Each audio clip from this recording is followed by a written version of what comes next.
Alright, so in this video, I'm going to try to show you what I'm going to call a trick to finding the slope of a line if it's given to you in standard form and not y equals mx plus b. Because we all hopefully know that if it's given to you in this form, that you can already pull the slope off no problem.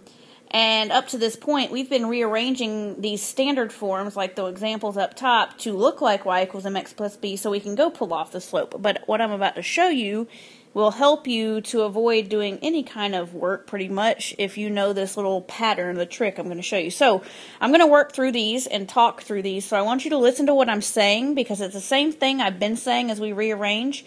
And I want you to watch what I'm doing, because it's the same thing we've been doing. But I want you to see if you can find the pattern. And then I'm going to tell you what it is afterwards. So to get these in slope-intercept, I need to subtract the x term. So minus 2x minus 2x.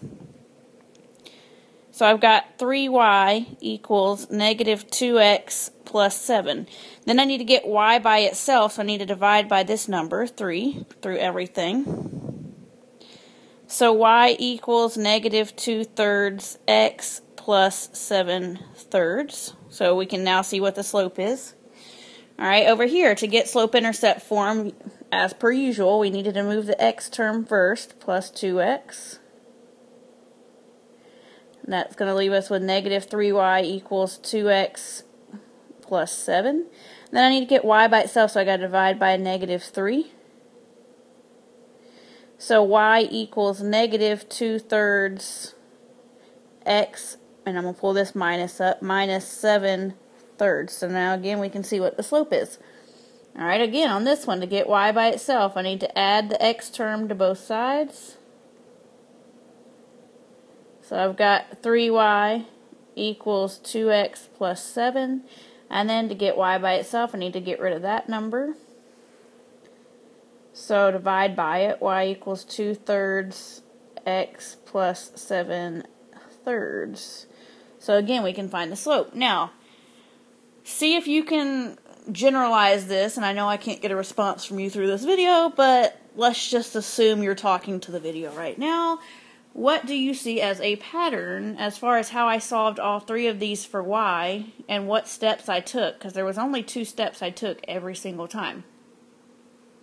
Alright, so hopefully you're shouting at the screen that every time I solved these, I moved the x term first, either plus or minus, and then I had to go move the number in front of y by dividing both times. So it was either an adding subtract first, always, and then divide by the number in front of y. So let's generalize this, and I'll show you a proof real quick. Alright, so this is the general form of an equation of a line, ax plus by equals c, just don't have numbers for a and b like we usually do. So we just said we're going to move the x term first. Alright, so I'm going to move the ax to the other side. So I'm going to have by left over because the ax is canceled. And I'm going to have negative ax plus c on the other side. Just like we did over here if you look back when we had numbers. We just don't have numbers for a and b now, and c. But then I got to get y by itself, so I got to divide by the number in front of b, which we did on the other page. It was like 3 and negative 3. So we have negative ax over b plus c over b. Well, now you've got y equals this thing. Well, this thing is your slope-intercept, so that means what I've circled in red is your slope. That's your m. So m equals negative a over b. And remember, a and b are just numbers over here. So like in this first example, a was 2 and b is 3. So we'd plug them into this and we could get negative 2/3. Well, check it out. That's what we got. Alright, so the trick here is to remember that based on what we're doing to get these in slope-intercept, you're moving a and then you're moving b.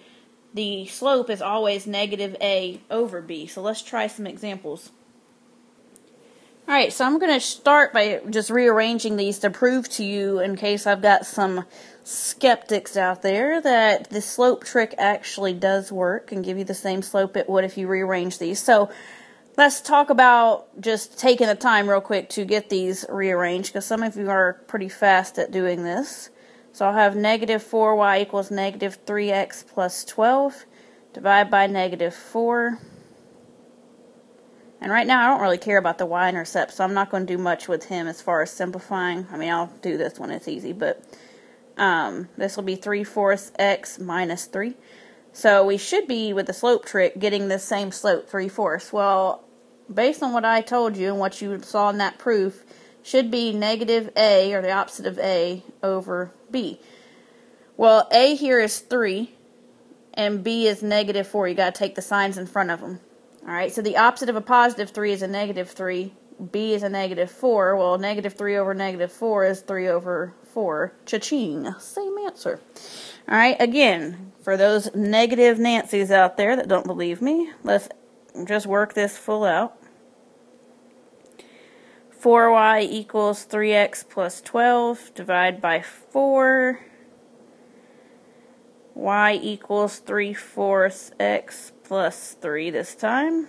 So same thing except plus. So we should be getting a positive 3/4 again.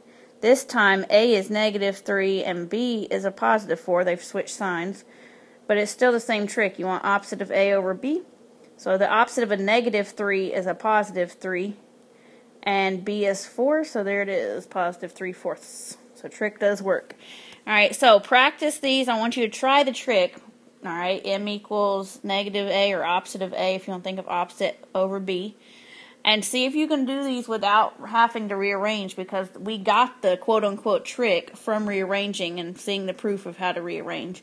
So see if you can do these without having to sit here and spend the time moving stuff. Pause it and come back.